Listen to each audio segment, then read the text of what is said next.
Please like and subscribe and hit the notification bell. Ako ang tagapagmana ng pinakamayamang tao sa mundo. Kabanata 74, Pang-aakit ni Roxanne. Tinulak ni Roxanne si Cyrus pahiga ng kama at sinusubukang habarin ang mga damit ni Cyrus habang ang kanyang puso ay nagwawala. Iyon ay isang malaking sakit sa ulo para kay Cyrus. Ito na ang ikalawang beses na siya ay ginanito ng isang babae nang wala sa kanyang kagustuhan. Una ay si Michelle at ngayon ay si Roxanne. Gayunpaman si Roxanne ay mas marahas kaysa kay Michelle. Ang ginawa lang ni Michelle ay halikan siya, ngunit ngayon, hinuhubad ni Roxanne ang lahat ng kanyang damit. Hindi makapaniwala si Cyrus at pag-alit na sinabi, "Roxanne, anong ginagawa mo?" Bilang isang lalaki, si Cyrus ay ninsalto. Si Roxanne ay isang lubos na kaakit-akit na babae na may magandang kurba ng katawan at magandang mukha.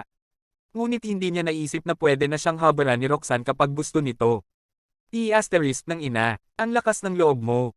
Kahit na magtalik tayo, ako dapat ang co-control sa'yo. Ang maghuhubad sa'yo. Hindi sumagot si Roxanne kay Cyrus na para bang hindi niya naririnig ang mga sinasabi ni Cyrus. Nilagay niya ang payat at makinis niyang mga binti sa binti ni Cyrus. Pinapadulas ang malambot niyang kamay sa katawan ni Cyrus. Hindi, parang may mali. Si Cyrus ay natuliro mula sa ulo hanggang leeg. Si Roxanne ay namumula. Mayroong malabong ekspresyon sa mukha ni Roxanne noong igalaw niya ang mga kamay niya sa paligid ng katawan ni Cyrus na para bang wala ng ibang tumatakbo sa kanyang isipan. Parang kakaiba. Kahit na gusto niya akong bayaran, hindi naman niya yun kailangan gawin sa ganitong paraan, hindi ba? Parang may mali sa kanya. Cyrus, dali na. Habarin mo ang mga damit ko. Nag-init ang katawan ko. Bilisin mo na, dali. Nagmakaawa si Roxanne kay Cyrus. Ang kanyang paghinga ay lumalalim. Ang maganda niyang makna ay namumula at ang malambot at pula niyang mga labi ay bumukas ng bahagya. Nakatitig sa kaakit-akit na babae sa harap niya. Nakaramdam si Callum ng pagnanais na halikan si Roxanne. Ng ina, ano nang problema nito? May pinainom bang droga si Joshua kay Roxanne? Bigla itong pumasok sa isipan ni Cyrus. Cyrus, dali na. Bilisin mo. Habarin mo na ang lahat ng damit ko. Please. Si Roxanne ay tila nababaliw na. Inulit niya ang mga salitang iyon kay Cyrus habang kinukurap ang kanyang mga mata sa kaakit-akit na paraan. Sa katunayan, may pagnanais nga si Cyrus na makipagtalik kay Roxanne. Maganda ang hugis ni Roxanne At sa sandaling iyon, malinaw na nararamdaman ni Cyrus kung gaano kalambot ang katawan ni Roxanne. Habang nakaupo ito sa ibabaw niya. At saka, niyakap siya ni Roxanne ng kusa. Walang lalaki ang may kayang manatiling kalmado at walang pakialam sa ganoong sitwasyon. Gayunpaman nang maisip na wala siyang pinagkaiba sa G*gang si Joshua kapag ginawa niya iyon, tinulak niya si Roxanne palayo pagkatapos ng kaunting pag-aalinlangan. Si Roxanne ay nabigla. Pagkatapos ay hinubad niya ang kanyang t-shirt, pinapakita ang kanyang sexy na black lace bra at ang bilog niyang dibdib, tila nagnanais na makipaghalikan kay Cyrus. Nang makita iyon, hindi mapigilan ni Cyrus na mapalunok. Sumigaw naman siya kay Roxanne ng malakas. Roxanne, anong ginagawa mo? Diyos ko po, suotin mo yang damit mo.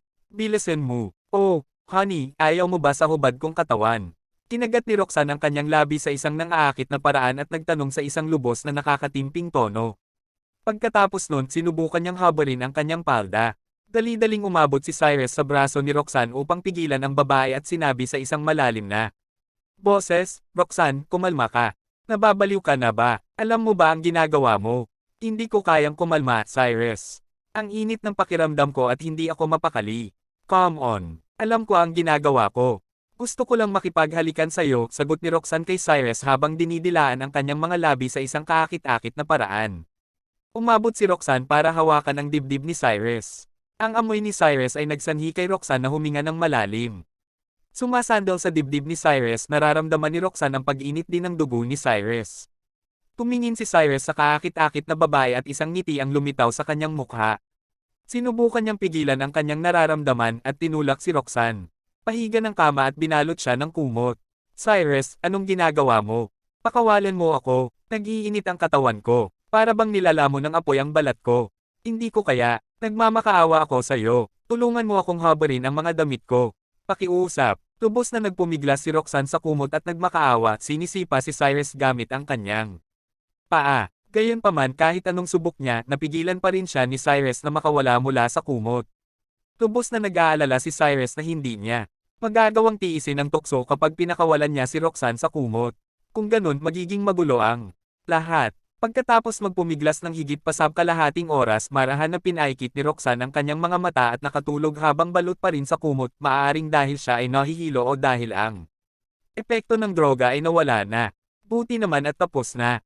Napabuntong hininga si Cyrus sa ginhawa pagkatapos makita na nakatulog na si Roxanne at tumayo upang humiga sa tabi ni Roxanne. Pambihira ang drug ang binigay ni Joshua kay Roxanne. Hindi ako makapaniwalang kaya noon magsanhi sa isang babae na tulad ni Roxanne na maging ganun ka-wild. Pambihira, napabuntong hininga si Cyrus. Ginamit niya ang buo niyang lakas para makontrol si Roxanne sa puntong napagod siya at nakatulog agad pagkatapos niyang humiga sa kama. Samantala, sina Margox at Monica ay nagmaneho patungo sa apartment ni Cyrus upang magtanong tungkol sa villa pagkatapos makuha ang kanyang address. Gayunpaman pagkatapos maghintay ng halos 2 oras hindi pa rin umuwi si Cyrus. Margox, sa tingin ko ay dapat na tayong umuwi. Tignan mo ang lugar na to.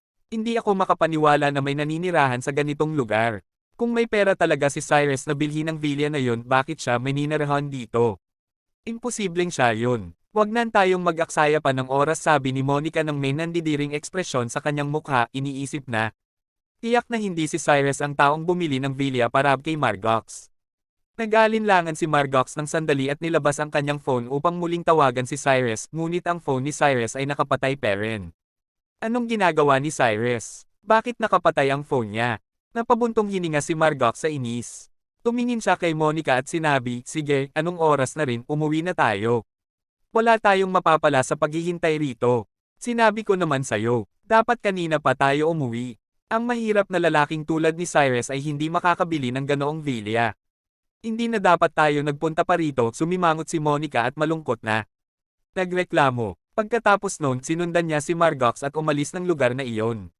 Alas 7 ng umaga, nagising si Cyrus sa malalim niyang pagkakatulog. Sa sandaling imulat niya ang kanyang mga mata at natuliro siya noong makita niya na nakayakap sa kanya. Si Roxanne na parang isang octopus dahil sa makinis at malambot na mga braso niyang nakayakap sa leeg ni Cyrus, ang mahaba at makinis niyang mga binti ay nakapatong sa baywang ni Cyrus at ang magandang niyang mukha ay nakasandal sa dibdib ni Cyrus. Para bang sila ay magkasintahan. Kuminga ng malalim si Cyrus at isang ngiri ang lumitaw sa kanyang mukha. Nararamdaman na tulog pa rin si Roxanne, maingat niyang sinubukan na umalis sa pagkakayakap ni Roxanne. Sa sandaling iyon, biglang bumukas ang mga mata ni Roxanne at tumitig kay Cyrus gamit ang maganda niyang mga mata na nanlaki sa gulat. Good morning, sabi ni Cyrus kay Roxanne ng may nahihiyang mukha. Napasigaw si Roxanne sa sandaling mapansin niya na wala siyang damit at kasama si Cyrus sa isang kama. Roxanne, makinig ka sa akin. Hindi tulad ng inisip mo, sinubukan ni Cyrus na magpaliwanag. Hindi nakikinig sa kahit isang salitang sinabi ni Cyrus, tumingin siya ng masama at sumigaw ng malakas, Cyrus de la Cruz G** go ka. Hindi ko inasahan na wala ka ring hiya. Paano mo to nagawa sa akin? Nakakainis ka, anak ka ng P** ta. Mapunta ka sana sa impyerno. Pagkatapos noon kinuha ni Roxanne ang kanyang mga damit at sinubukang tumakbo palabas ng kwarto. Nang tumingin si Cyrus sa paalis na si Roxanne, napangiwi na lamang siya. P** ng ina, ikaw nga tong nagsimula kagabi. Maswerte ka't pinigilan ko ang sarili ko at tinanggihan ka. Tapos ay ikaw pa ang may lakas ng loob na magalit sa akin. Kabanata 75, hindi ba siya ganun kaganda? Nang magising si Roxanne sa loob ng hotel room at matuklasan niyang katabi niya si Cyrus habang siya ay walang suot na pantaas na damit, nagulantang siya. Sinubukan ni Cyrus magpaliwanag na wala siyang ginawang masama kay Roxanne, ngunit hindi siya pinaniwalaan nito. Pinulot niya ang kanyang mga damit at galit na lumabas ng kwarto, sobrang sama ng kanyang loob. Nakaraang araw lang ay labis na ang takot na naramdaman niya dahil kay Joshua, ngayon nawala na siya para bang si Cyrus naman ang pumalit upang bastyusin siya. Galit at lubhang nadidismaya si Roxanne dahil dito. Kailan may hindi niya naisip na si Cyrus ay isang tarantado rin kagaya ni Joshua. Inabol ni Cyrus si Roxanne at napabuntong hininga. Roxanne, pwede bang hayaan mo muna akong magpaliwanag? Walang hiya kang tarantado ka. Ano pang gusto mong sabihin? Napahinto sa paglalakad si Roxanne. Kita ang mga nangingilid na luha sa kanyang mga mata. Tumingin sa kanya si Cyrus at marahang sinabi, sandali lang. Kumalma ka, walang nangyari sa ating dalawa kagabi. I swear, isipin mo muna, kung talagang may ginawa akong masama sa'yo, bakit t-shirt mo lang ang tatanggalin ko? Kung may pagkakataon naman akong habarin din ang palda at ang panloob mo. Hindi ba? Nagulat si Roxanne sa mga sinabi ni Cyrus. Dali-dali siyang tumingin sa kanyang ibaba. Nakita niyang suot pa niya ang kanyang palda. Kung ganun bakit sa iisang kama tayo natulog kagabi? Dalawa naman ang rooms na kinuha natin sa hotel, hindi ba?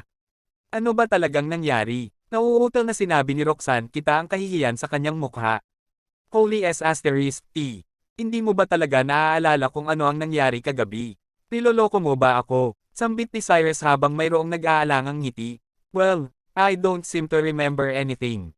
Bahagyang ginalaw ni Roxanne ang mga labi niya sa sobrang kalituhan. Nang bigla siyang makaramdam ng hilo.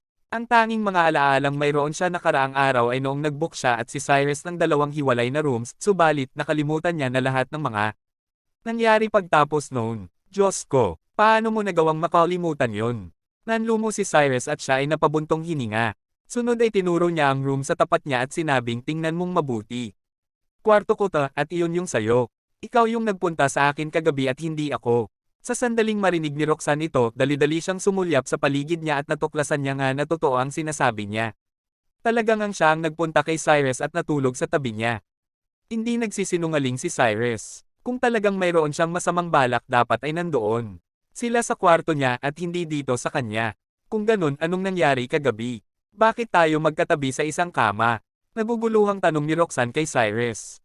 Pwede ka na bang pumasok ulit dito? Sa kwarto natin to pag-usapan. Masyadong maraming mga tao sa hallway ng hotel. Ayaw ni Cyrus na pag-usapan ito sa harap nila dahil ikakahiya niya ito. Pagtapos niyang magdalawang isip, umalis si Roxanne sa kinatatayuan niya, tumalikod at pumasok ulit sa kwarto ni Cyrus. Pagkapasok niya, isinara agad ni Cyrus ang pinto. Umupo si Roxanne sa kama at bumulong. So, can you tell me now? Nag-iisip-isip muna si Cyrus ng panandalian pagtapos ay marahan niyang ikinwento kay Roxanne ang lahat ng mga detalye sa nangyari kagabi. Namula si Roxanne sa sobrang kahihiyan nang marinig niya ang kwento ni Cyrus. Nautal-utal siya, hindi makagalaw dahil hindi siya makapaniwala. Tinanong niya si Cyrus. Cyrus, totoo ba ang sinasabi mo? Oo naman. Believe it or not, it's the truth. Sagot ni Cyrus, siguro naging wild ka kagabi dahil sa drugs na ibinigay sa'yo ni Joshua. Pero, wala talaga akong ginawa sa'yo. Binalutan lang kita ng kumot at ihiniga ka sa kama. Pagtapos sa sobrang pagod ko, nakatulog na rin ako. Yun lang talaga yung nangyari na natiling nakaupo si Roxanne sa kama tulala at puno ng kahihiyan ang kanyang mukha.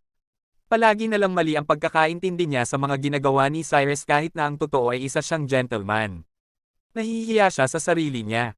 Humingi si Roxanne ng tawad kay Cyrus gamit ang kanyang maliit na boses, I'm sorry, Cyrus. Hindi dapat kita pinag-isipan ng masama. No worries. Basta alalahanin mo lang lahat ng nangyari kagabi. Sigurado akong may maaalala ka kahit kaunti, simpleng sagot ni Cyrus. Well, naaalala ko na nagpunta ako sa room mo para humingi ng tawad sa'yo, yung kasunod nun, hindi ko na maalala, sagot ni Roxanne habang namumula ang kanyang mukha. Alright. Hayaan mo na kung hindi mo maalala, sambit ni Cyrus, siya ay nakangiti habang nakatingin kay Roxanne. Gabi na, mayroon pa akong klase bukas. Kailangan ko nang umalis. Tumango agad si Roxanne. Okay, go ahead. Matapos magpaalam sa kanya, tumalikod na si Cyrus at lumakad palabas ng kwarto. Noong siya ay umalis, humiga si Roxanne sa kama, ang kanyang magandang mukha ay namumula sa sobrang kahihiyan. Ano ba yan, Roxanne? Anong kahihiyan ang ginawa mo? Bakit ang kapal ng mukha mo? Nakakahiya. Sambit ni Roxanne sa sarili niya, kinuha niya ang unan at pinaghahampas ito upang ilabas ang kanyang mga emosyon. Walang mag-aakalang magagawa ito ng isang tahimik na babae. Habang hinahampas ni Roxanne yung unan, bigla siyang may naalala at huminto siya sa ginagawa niya. Bigla siyang napasigaw, kita ang pagkadismaya sa kanyang mga mata, walang hiya ka Cyrus. Nung nagpunta ako sa'yo kagabi, tinakpin mo lang ako ng kumot at wala ka ng iba pang ginawa. Diyos ko, lalaki ka ba talaga? O sa tingin mo hindi ako ganun kaganda? Well, sambit ni Cyrus, nagkataong narinig niya ang sinabi ni Roxanne bago pa man siya makaalis. Ikinahihiya rin niya na marinig ito. Roxanne, para malaman mo, I was tempted last night pero natatakot ako na baka tumawag ka ng mga pulis at sabihin ginahasa kita kung talagang may nangyari sa pagitan nating dalawa, kaya wala na akong nagawa kundi kontrolin ang sarili ko at takpan ka ng kumot, sabi ni Cyrus kay Roxanne habang nakatingin sa kanya. Nang marinig ito ni Roxanne, dali-dali siyang napalingon kay Cyrus na puno ng labis na kahihiyan ang kanyang ekspresyon. Napahiyaw siya na parang siya ay galit, akala ko umalis ka na. Diyos ko naman. Bakit hindi ka man lamang kumatok sa pinto? Nakalimutan ko yung phone ko. Bumalik lang ako para kunin sana. Napailing si Cyrus. Pagtapos nito ay kinuha niya talaga ang phone niya sa tabi ng kama at kinausap si Roxanne gamit ang malalim niyang boses, "Well, you can go on. Aalis na talaga ako ngayon." "Ikaw." Tinitigan lang ni Roxanne si Cyrus dahil hindi niya alam kung ano ang dapat niyang sabihin. Matapos niyang magdalawang isip, mabilis niyang sinabi, "Cyrus, sandali lang. Gusto kong sumama sa'yo." Kung tutuusin, wala naman siyang gagawin doon sa hotel kaya't nagdesisyon siyang sumama na lang kay Cyrus. Si Cyrus na nakatayo sa pinto ay napahinto noong marinig niya ang mga sinabi ni Roxanne. "Alright, then." Tumayo si Roxanne at inayos ang kanyang mga damit pagtapos ay sumama na siya kay Cyrus paalis ng hotel. Maaaring dahil sa mga kaganapan kagabi o dahil sa mga sinabi ni Roxanne ngayon lang pero silang dalawa ay biglang nagkahiyaan at lubhang natahimik habang sila ay naglalakad palabas ng hotel. Para pahintuan ang nakakahiyang katahimikan sa pagitan nila, nauna na si Cyrus na kausapin si Roxanne. "Roxanne, sa totoo lang sobra akong na-attract sa'yo kagabi." "Ano ba? Nagbibiro lang ako. Huwag mo namang seryosohin." Mabilis na sinabi ni Roxanne na parang nagbubulol. Natawa si Cyrus at pinagpatuloy ang kanyang sinasabi, "Don't worry. Alam ko naman na binibiro mo lang ako. By the way, ano na ang plano mong gawin kay Joshua?" "I'd demand ako siya, syempre. Ang kapal ng mukha niyang magsinungaling sa akin. Hindi ko hahayaang makatakas yung tarantadong yun." Tila ba apoy ang mga lumalabas sa bibig ni Roxanne sa tuwing naiisip at nababanggit niya si Joshua. Kung iisipin kung sakaling hindi pumunta si Cyrus noong gabing yun, malamang ay naghahasa talaga siya ni Joshua. Natatakot pa rin si Roxanne sa tuwing naaalala niya ito. "Susuportahan kita. Hindi talaga dapat makatakas yung G***go na yon." Tumango si Cyrus at ginaya ang mga sinabi niya. Nang biglang, mayroong isang pamilyar na taob silang nakita.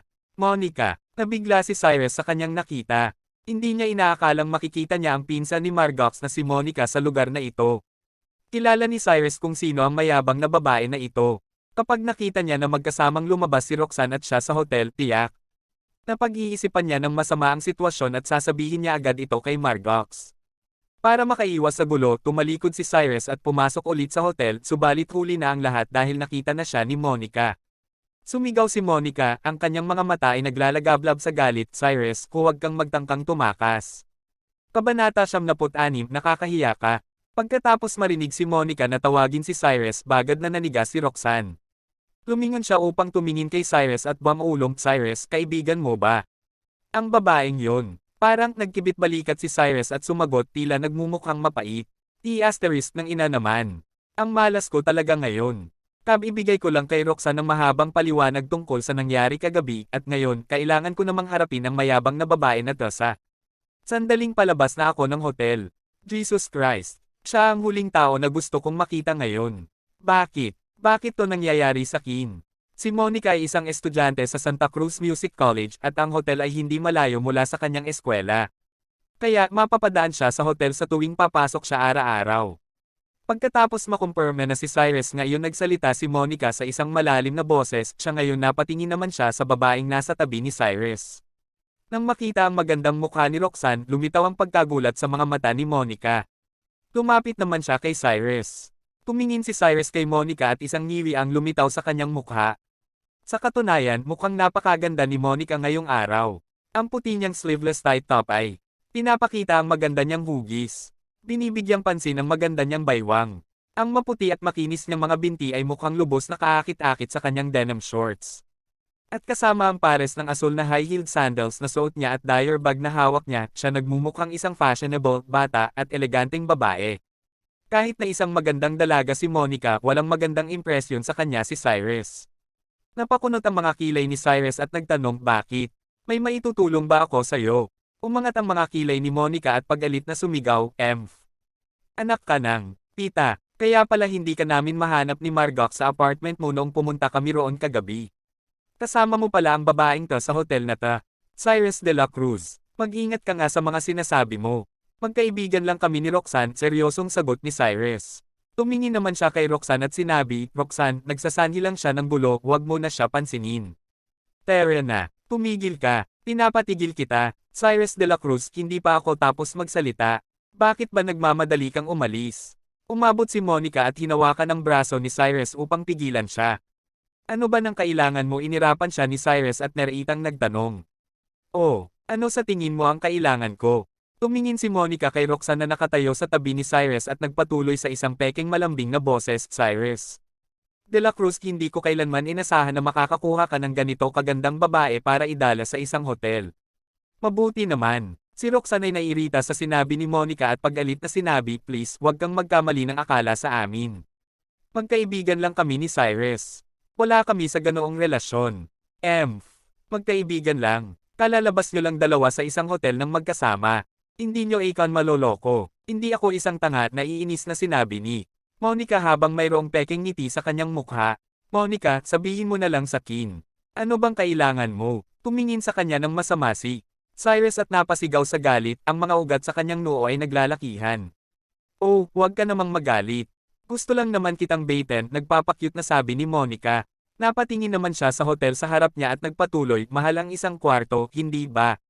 Cyrus De La Cruz, sa tingin ko ay hindi mo kayang bayaran ang bill dito gamit ang perang nakukuha mo sa pagpupulot ng mga bote. So, ginamit mo siguro ang perang binigay sa'yo ni Margo sa hotel room na ano? Si Roxanne ay nabigla, iniisip kong si Monica ba ang pinsan ng magandang babae na nakita niya sa gate ng neighborhood dati. Bigla niyang napagtanto na kahit na maayos na ang hindi pagkakaintindihan sa kung sino si The Past is Over. Hindi pa rin pinapaliwanag sa kanya ni Cyrus kung talaga bang isa siyang boy toy. Nanghula lamang si Roxanne noon, ngunit ang sinabi ni Monica ay nagsanhi kay Roxanne na maisip na baka tama ang kanyang hula. Ay petal, hindi ako makapaniwala na mayroon ngang sugar mama si Cyrus. Hindi ka panipaniwala. Walang emosyon na tumingin si Cyrus kay Monica at sinabi, bakit ba may pakialam ka kung paano ko binayaran ang kwarto na yon? Wala kang pakialam, pakialamerang pata. Tumingin ng masama si Roxanne kay Cyrus, tila nakakaramdam ng galit. Nang ina, hindi man lang din tinanggi ni Cyrus De La Cruz. Mukhang tama nga ang hula ko. Nakakainis. Ang lakas naman ng loob niyang lokohin. Si Margox, anak ng piasterista Cyrus De La Cruz, makinig ka nga sa Kin. Ikaw ang pinakawalang hiyang lalaki na nakilala ko. Hindi ako makapaniwala na mayabang ka pa rin kahit nahuli ka ng may kabit. Ang taong tulad mo ay dapat mapunta sa impyerno, sigaw ni Monica ng may galit na mukha, tila malapit ng bumuga ng apoy sa galit. Napasimangot naman siya, tumingin kay Roxanne at nagpatuloy, babae, lumayo-layo ka kay Cyrus. Isa lang siyang paunan na namumulot ng bote para kumita. Madalas siyang nambababae gamit ang 80,000 piso na binibigay sa kanya ng pinsan ko buwan-buwan. Panipi, huwag kang magpapaloko sa kanya. Tumingin si Roxanne kay Monica nang hindi nagsasalita. Isang mayabang na ngiti ang lumitaw sa mukha ni Monica. Lumingon naman siya at paggalit na sumagob kay Cyrus, Cyrus De La Cruz, maghanda ka. Sasabihin ko kay Margox na niloko mo siya. Sigurado akong busted ka na sa kanya. Maghintay ka lang. Pagkatapos noon, tumalikod si Monica at naglakad palayo. Tumitig si Cyrus kay Monica at napabuntong hininga, hindi alam ang sasabihin, habang si Roxanne ay nakatingin sa kanya ng may nag-aalinlangang mga mata. Pagkatapos ng isang sandali ng pag-aalinlangan, napakagat siya ng labi at naglakas loob na magtanong, Cyrus, isa ka ba talagang boy toy? Dahil sa pahayag na yun, hindi makapaniwalang tumingin si Cyrus kay Roxanne.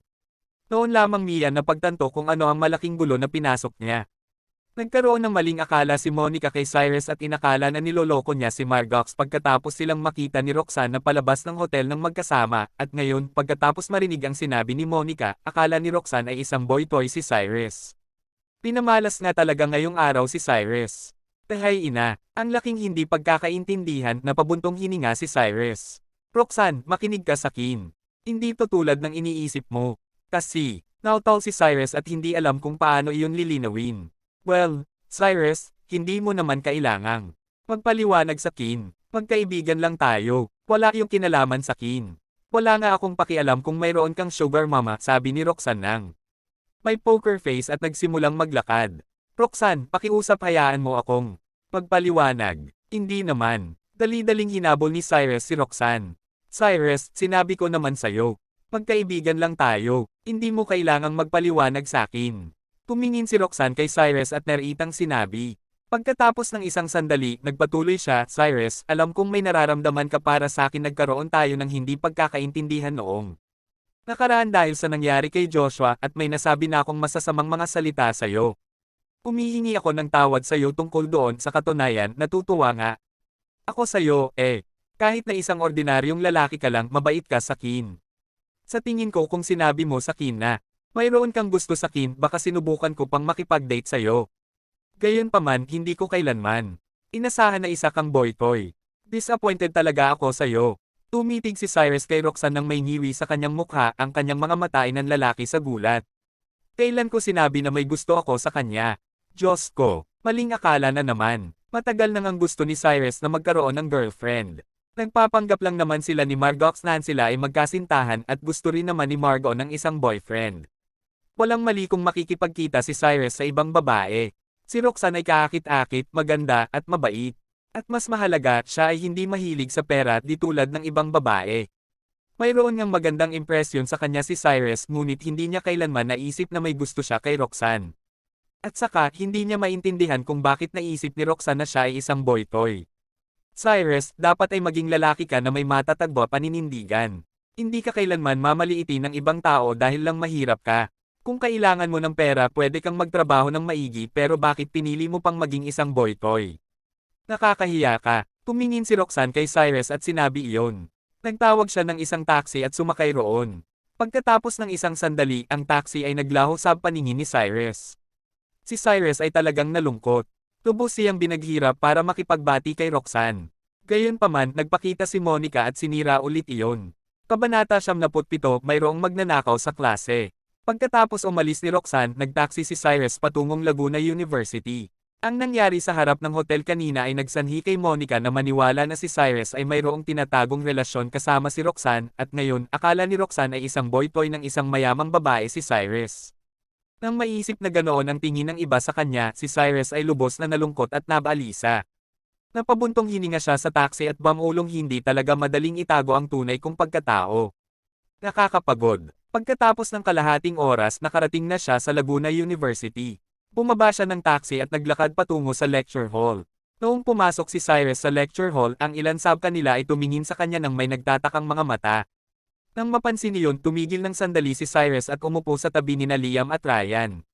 Mukhang halos lahat ng tao sa klase ay nakatitig sa kanya. Si Cyrus ay nag-aalala na ang kanyang tunay na pagkatao ay kumalat na, kaya nakaramdam siya ng konsensya at nagtanong ng pabulong, Liam, anong nangyari? Bakit nakatitig sila sa akin? Cyrus, sabihin mo nga ang totoo. Nanalo ka ba talaga sa loto? Seryosong tanong ni Liam. Oo naman. Kung di paano ako magkakaroon ng ganoon kalaking pera para ilibre kayo? Nauutal na sagot ni Cyrus. Inisip na nalantad na siya ay mas kinabahan.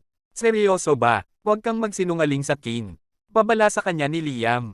Pangako nanalo ako sa loto, sagot ni Cyrus pagkatapos tumango. Well, buti naman at hindi ikaw yun. Napabuntong hininga si Liam sa ginhawa at pabulong na nagpatuloy, Cyrus, may magnanakaw sa klase natin. Kahit na walang nawala sa mga kaklase natin, may ilang mga estudyante sa ibang klase na nawala ng pera.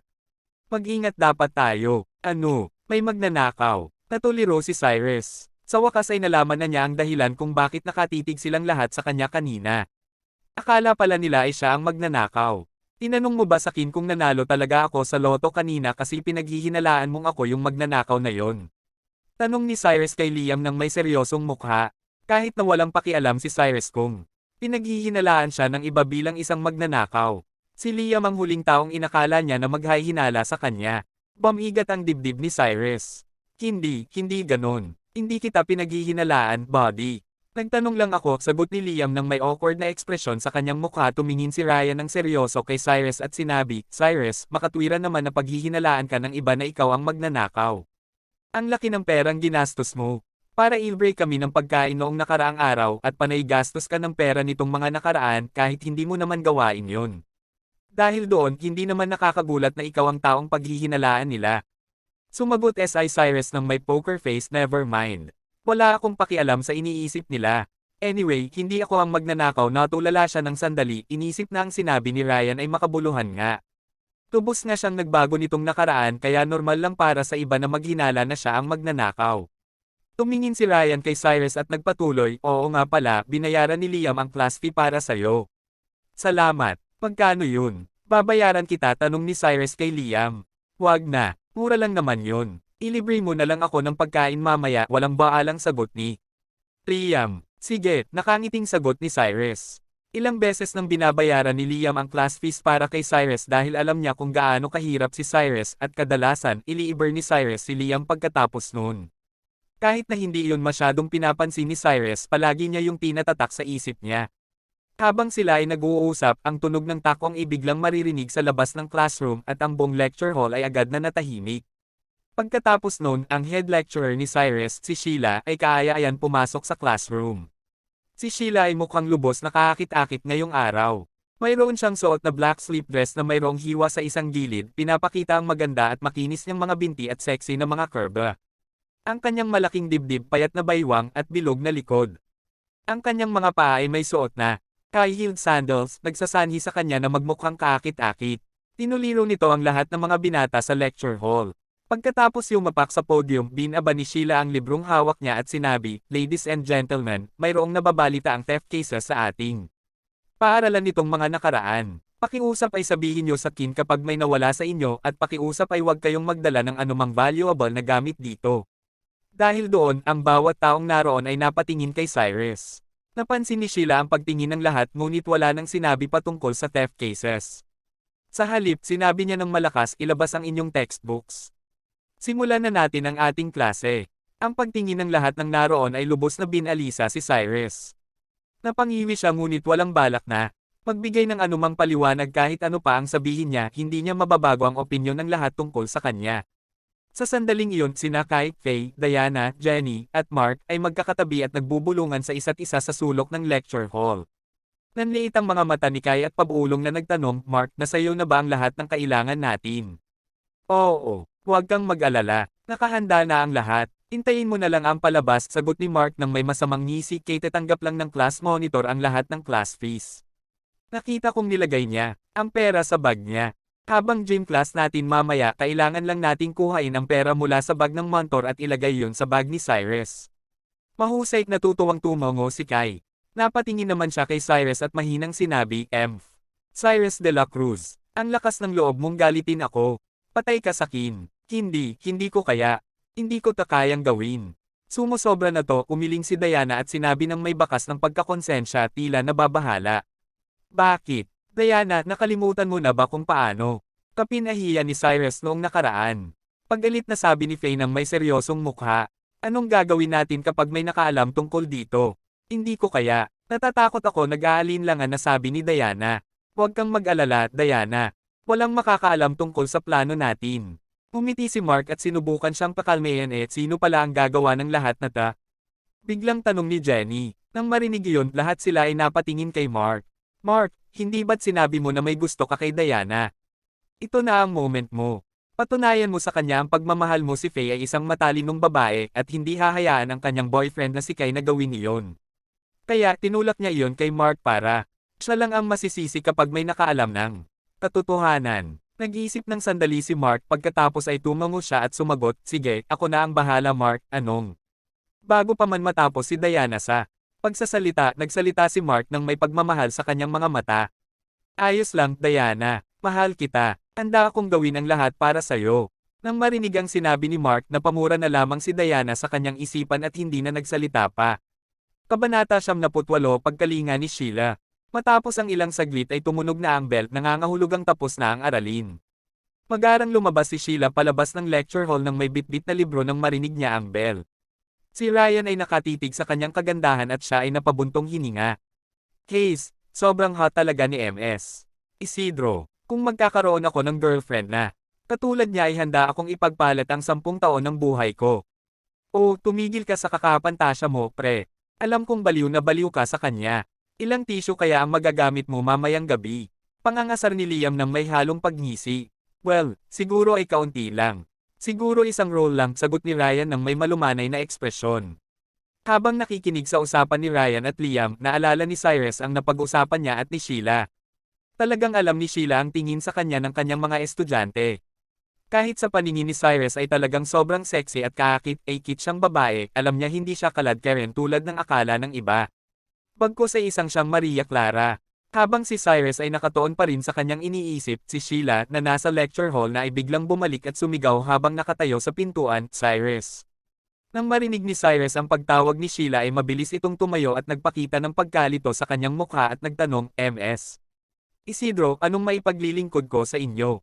Pwede ka bang sumama sa akin saglit? Mag-usap tayo, sagot ni Sheila ng may mahinang boses at nagpatuloy sa paglalakad sa lecture hall.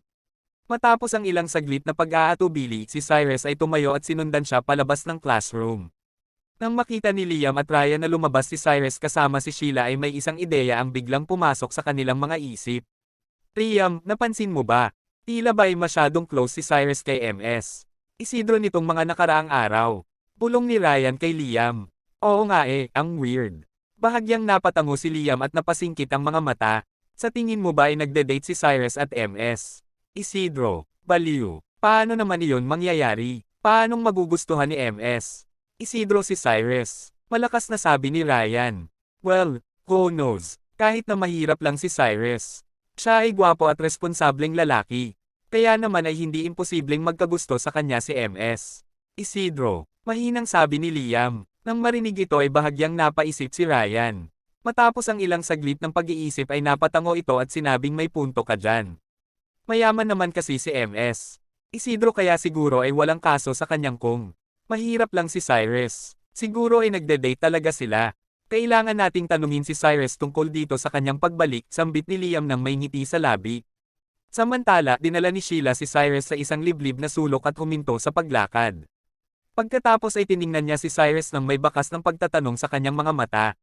Si Cyrus ay tumitig sa mga mata ni Sheila. Si Sheila ay talaga namang nakakabighani. Kahit subukan ni Cyrus na ilihis ang kanyang tingin ay hindi niya maiwasang hindi mapatingin sa cleavage ni Sheila. Ang kanyang katawan ay talagang nagpabighani kay Cyrus. Malaking dibdib, balingkinitang katawan, mahaba at diretsyong mga binti, talaga namang flawless. Alright, itigil mo iyan. Naiinis na sabi ni Sheila. Kay Cyrus dahil sa pagkatitig nito.